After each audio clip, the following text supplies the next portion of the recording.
নমস্কার বন্ধুরা, উন্নত কৃষি বাংলায় আমি গৌরাঙ্গ সবাইকে আবারও একটা নতুন ভিডিওতে স্বাগত জানাচ্ছি। বন্ধুরা, আজকে আমরা এসে উপস্থিত হয়েছি আমাদের মালদা জেলার মথাবাড়ি থানার অন্তর্গত সামদাসপুর গ্রামে। এখানে একজন দাদার একটা ডেইরি খামার, গাভী পালন করছেন। খুব সুন্দর গাভীর কোয়ালিটি আর দুধ খুব সুন্দর হচ্ছে। তো ইনারা কিরকম ভাবে গাভী পালন করছেন সেই বিষয়টা বিস্তারিত তুলে ধরবো আজকের এই ভিডিওতে। তো অবশ্যই লাস্ট পর্যন্ত থাকুন ভিডিওতে। আরো একটা বিষয়, ইনারা কিন্তু কাঁচা ঘাস খাওয়াচ্ছেন। তো এই কাঁচা ঘাসের কতটা গুণ রয়েছে সেই বিষয়টাও অবশ্যই আমরা আজকের এই ভিডিওতে বিস্তারিত আলোচনা করে জানবো ওনার কাছেই, এবং কোন জাতের গাভী রয়েছে, কিরকম দুধ হচ্ছে, এইসব বিষয় আমরা আজকের ভিডিওতে বিস্তারিত তুলে ধরবো। তো অবশ্যই ভিডিওটি লাস্ট পর্যন্ত থাকুন। চ্যানেলে প্রথমবার হলে চ্যানেলটিকে এখনই সাবস্ক্রাইব করে নিন। আমরা এই ধরনের ফার্মিং রিলেটেড ভিডিও এই চ্যানেলের মাধ্যমে আনতে থাকি। তো আসুন আমরা দেখি ইনার কাছে কি কি গাভী রয়েছে। সবার প্রথমেই একটু গাভীগুলো আমরা দেখবো যে কিরকম গাভী রয়েছে। দেখুন গাভীর কোয়ালিটি গুলো দেখুন একবার গাভীর কোয়ালিটি দেখুন, কত সুন্দর কোয়ালিটি। কি শরীর স্বাস্থ্য ছোট হলেও ওলান দেখে বুঝতে পারি আমরা যে কিরকম দুধ হচ্ছে। এই গাভীটাও দেখুন, কত সুন্দর সুন্দর গাভীর কোয়ালিটি।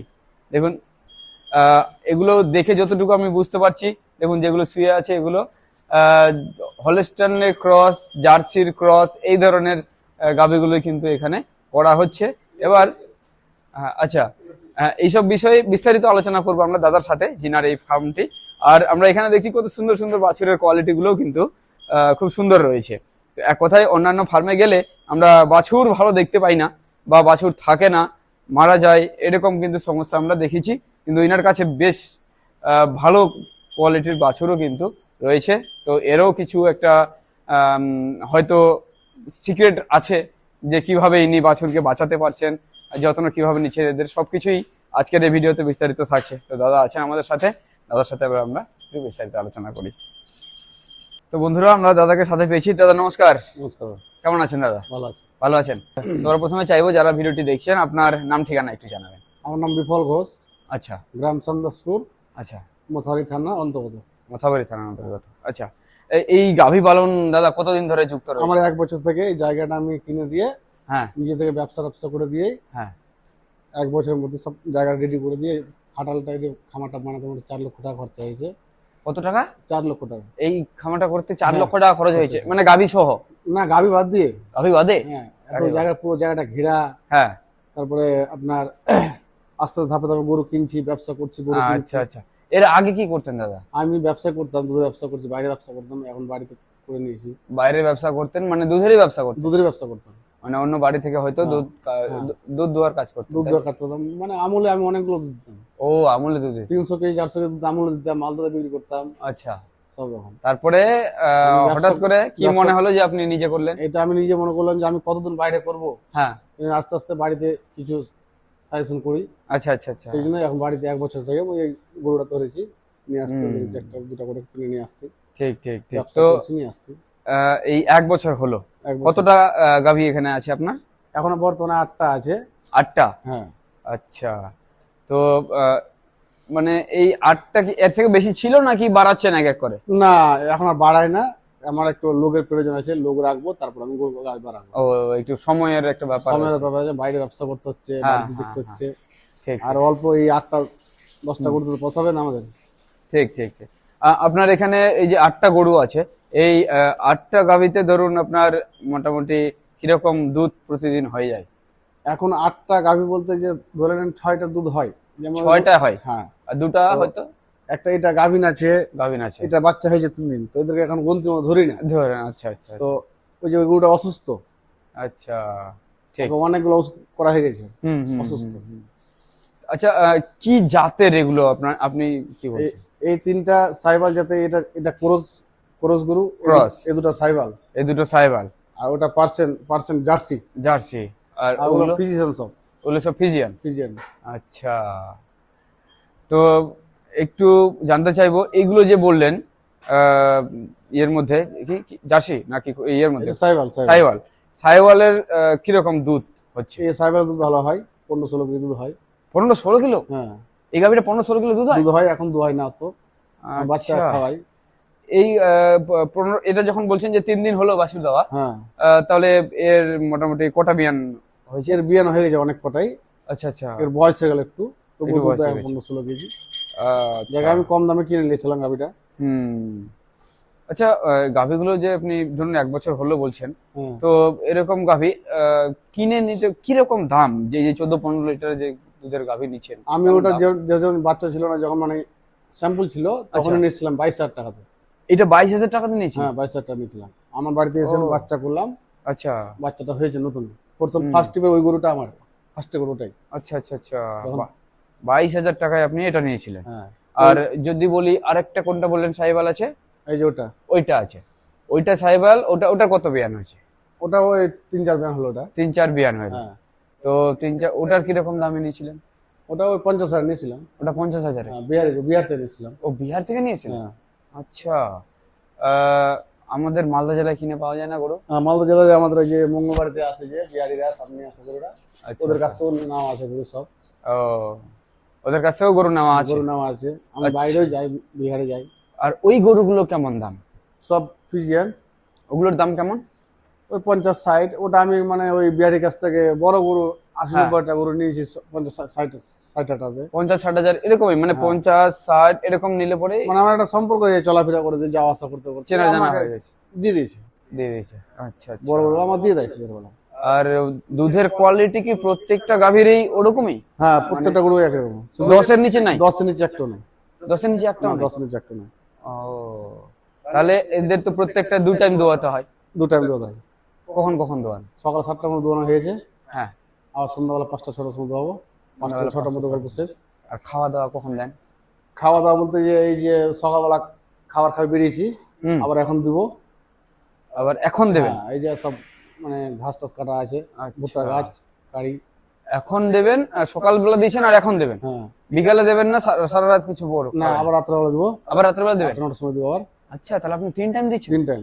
অনেকে কিন্তু 2 টাইম দেয়। না, 2 টাইমে আমাদের হয় না, আমাদের গরু দুধ হুম। যাকে আমার যাই যেরকম আচ্ছা আচ্ছা। তো এই গাভী পালনটা আপনি তাহলে মানে করে করেই শিখছেন, তাই তো? হ্যাঁ, মানে আমার গাভী পালনটা করা ছিল না, তো আমি মানে 1 বছর থেকে সব শিখে নিয়েছি। আর আমি শিখে একটু নিয়েছেন। গরুর ব্যাপারে জানি, আর গরুর ব্যাপারে আপনি জানেন। জানেন, ওই জন্য আমি তো এটা বলছি। বিষয়টা হচ্ছে বন্ধুরা, অনেকে গাভী পালন করতে চাচ্ছেন নতুন ভাবে। সেক্ষেত্রে যারা নতুন আছেন তাদের কিন্তু একটা প্রবলেম হতে পারে। প্রাথমিকভাবে করতে গেলে গরুর সম্বন্ধে যদি আপনার নলেজ না থাকে, তাহলে হঠাৎ করে করতে গেলে কিন্তু অনেক রকমের সমস্যার সম্মুখীন আপনাকে হতে পারে। তার জন্যই ট্রেনিং নেওয়া আবশ্যিক। এবার এই ট্রেনিং দেখুন, ইনারা তো করে আসছেন সেই বিগত কয়েক বছর ধরে করে করে করে করে শিখে গেছেন। কিন্তু যদি নতুন করে করতে যান তাহলে কিন্তু ট্রেনিং নেওয়া আবশ্যিক। ট্রেনিং এর জন্য আপনারা যে নাম্বার শো হচ্ছে সেই নাম্বারে যোগাযোগ করতে পারেন। ট্রেনিং নিয়ে এই গাভী পালন করুন, কারণ এটাতে অনেক টাকা ইনভেস্টমেন্ট। ধরুন একটা গাভী যদি 50,000 টাকা দাম হয়, 3টে গাভী নিয়ে শুরু করলে এখানে 1.5 লাখ টাকা।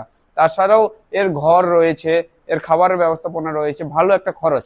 সেক্ষেত্রে ট্রেনিং নেওয়াটা কিন্তু অত্যন্ত আবশ্যিক। ট্রেনিং এর জন্য যে নাম্বার শো হচ্ছে সেই নাম্বারে যোগাযোগ করতে পারেন।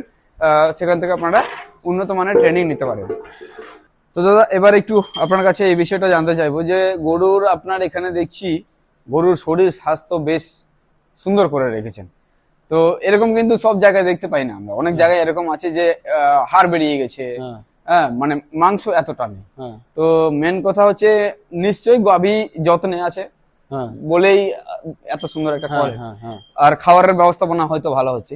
তো এর খাবারের ব্যবস্থাপনাটা আপনি কি রকম ভাবে কি করছেন সেটাই। খাবার বলতে যে আমি গরুকে খাওয়াই 3 হ্যাঁ, টাইম, হ্যাঁ। লিমিটেড নিয়মিত যেটা খাবারটা লাগে না, ওই হ্যাঁ। খাবারটাই দিই আমি, বেশি খাবার দিই না।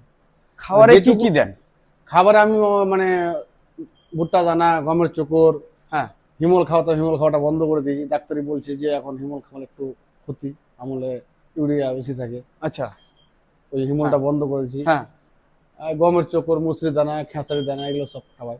মানে মিক্স করে নিয়ে এসে খাওয়াচ্ছেন? হ্যাঁ, মানে ধরুন একটা একটা করে সেপারেট সেপারেট সব- কিনে নিয়ে এসে সব তারপরে মিক্স করে খাওয়াচ্ছেন? খাওয়াচ্ছি। হ্যাঁ, ও, তাহলে আপনার সেই যেটা রেডি ফিড পাওয়া যাচ্ছে হ্যাঁ। সেটা খাওয়ার প্রয়োজন হয় না আপনার? রেডি ফিট বলতে রেডি যেগুলো দানা, হিমুল দানা যেটা কথা বলছি, হ্যাঁ, হিমলটা খাওয়াই না আমি, খাওয়াতাম, খাওয়াই না যে হিমল। ওটা খাওয়ান না? না, তো ওটা যে খাওয়ান না, তো এগুলো দিয়ে সেই রকম দুধ পাচ্ছেন ওটা? হ্যাঁ, পাবো না কেন, এদিকে এগুলো একটু বাড়িয়ে দিচ্ছি, এগুলো একটু বাড়িয়ে দিচ্ছেন? বাড়িয়ে দিচ্ছি। আচ্ছা, তো খরচটা আপনার বাড়ছে না? খরচ আমার ওখানে হিমলটার দাম বেশি, এগুলোর দাম, ভুট্টার দামটা কম একটু, আচ্ছা, এখন কম আচ্ছা, আছে। আচ্ছা। ওগুলো ওটাকে বাদ দিয়ে এটাকে একটু বাড়িয়ে দিচ্ছি। বাড়িয়ে দিয়েছি। আচ্ছা, তার সাথে সাথে দেখছি ঘাসও খাওয়াচ্ছে। আচ্ছা, ঘাস খাওয়ালে একটু দানাটা কম লাগছে এখন, ও ঠিক আছে, মানে অতগুলো দানা লাগে না। তখন আচ্ছা, 5 কেজি দিচ্ছিলাম, এখন 3 কেজি দিচ্ছি। আমরা অন্যান্য ফার্মে দেখেছি যে যেগুলো বিশেষ করে টাউন এলাকায় আচ্ছা, ভিতরে যেগুলো করে ওগুলোতে ওরা শুকনো খাবার খাইয়ে করে, চেনা সবকিছু, আর সাথে আপনার খড়, হ্যাঁ। আর কাঁচা ঘাসের কোনো ব্যবস্থাপনা নেই। এই কাঁচা ঘাসের কতটা গুরুত্বপূর্ণ আপনি মনে করছেন? না, কাঁচা ঘাস লাগবে, গরুর জন্য কাঁচা ঘাস লাগবে। সবুজ জিনিস, সবুজ ঘাস লাগবে, লাগবেই। লাগবে। আপনার খাওয়ানো ভালো, অনেক হুম। ক্যালসিয়াম থাকে, অনেক কিছু। হুম। এগুলো দানা খড় খাওয়া গরু তো, হুম। ঘাস দিলে একটু ভালো হয়। ভালো। আচ্ছা আচ্ছা, মানে অন্যান্য ধরুন যদি ঘাসটা করেন তাহলে অন্যান্য যেগুলো খাবার সেগুলো একটু কম দিলেও, দানাদার খাবারটা একটু কম দিলেও হয়ে যাবে। হয়ে যাবে। আচ্ছা আচ্ছা, তাহলে গরু আমার একখানা প্রথমে যখন নিয়েছিলাম, হুম। তো একটু আমার ট্রিটমেন্টের কারণে একটু একটা গরু মারা গেছিল। আচ্ছা। মানে আমি নিজে নিজে ই করে দিয়ে হেমিওপ্যাথি চালাতাম। ও তো কিন্তু আমার দরকার লাগতো এলোপ্যাথি গরুটার, হুম। জ্বর ছাড়ছিল না।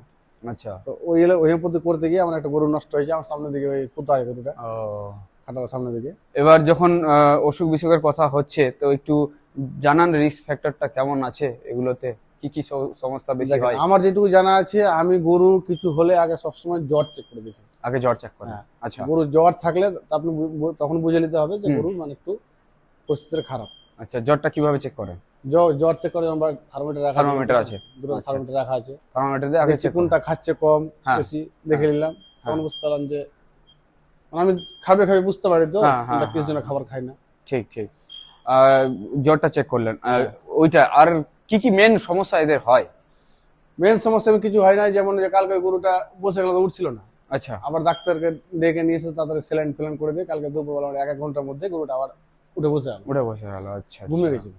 ঠিক। আর হয়তো থনকা লেগে যাওয়া, না, খুরাই রোগ, এসব? থানকো লাগবে না, থানকো আমাদের একটু আমার বেশি জানা আছে। আচ্ছা আচ্ছা। ঠানকার হিসাবটা আমার কাছে জানা আছে, হুম। যে আমরা বেশিরভাগ জল ধরিলে তখন মানুষ অনেক কিছু ভাবে যে ঠানকা হয়ে গেছে, ও কিন্তু না, ঠানকা হলে গরু বাটে হাত দিতে দিবে না, হুম ঠিক আছে। জল ধরে নিলে আপনার একটু নতুন গরু জল ধরে নিলে জল ধরে বেশি, হুম বাচ্চা হওয়ার পরে পরে মানে জলটা ধরে, হুম। সব গরুকে ধরে, 10 দিন 15 দিনের মধ্যে ওটা ঠিক হয়ে যায়। ঠিক ঠিক ঠিক। আচ্ছা, আর খুরাইয়ের রোগটা বিশেষ করে ওটার জন্য পুরো এই রোগটা আমার মানে আমার গরুকে আমি টাইমের মধ্যে ভ্যাকসিন করে দিই। তার মধ্যে ভ্যাকসিন করেন? ভ্যাকসিন করে যে আচ্ছা। কোনোটা একটু কাজ হ্যাঁ, করেনি, যেমন আমি গরুটা পরে নিয়েছিলাম, হ্যাঁ। ওটা নিয়ে আসার মধ্যে ভ্যাকসিন করে দিয়েছিলাম, আচ্ছা। তবু যাকে ওটা গরুকে হয়ে গেছে, বাকি ঠিক একটা ঠিক গরুকে ঠিক। হয়নি। আমি আচ্ছা। ভ্যাকসিনটা 6 মাস পর চালিয়ে রাখি। ও ঠিক। আচ্ছা, এই বিষয়টা জানলাম। এবার একটু তাহলে আমাদের এটা জানান যে মার্কেটিং, দুধ বিক্রি করার একটা বিষয় মেন কিন্তু হচ্ছে ওটাই, যে আমাকে দুধ বিক্রি করার একটা আগে সবার প্রথমে জায়গা দেখতে হবে। আচ্ছা, দুধ যে বিক্রি করা আপনি কি করছেন, দুধ কিভাবে করছেন? আমরা মোটামুটি আমাদের এই মথাবাড়িতে 3 বছর 4 বছর হয়ে গেল আমুল এসছে।